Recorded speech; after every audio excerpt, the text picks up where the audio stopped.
आ जाएं।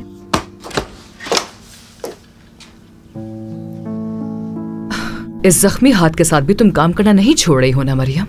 आप जानती हैं पुरानी आदत है। तबीयत कैसी है अब तुम्हारी?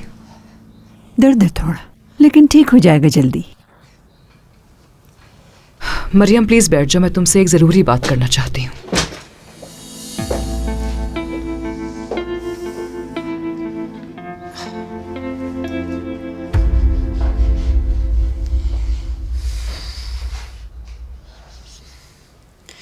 अम्मी, मैं आती हूँ थोड़ी देर ठीक में। है।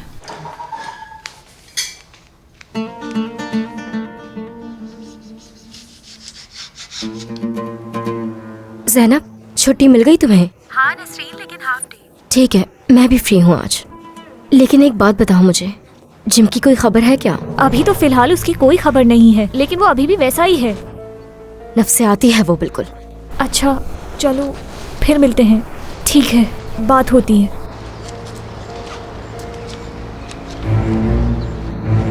इसने नसरीन का नाम तो नहीं सुना?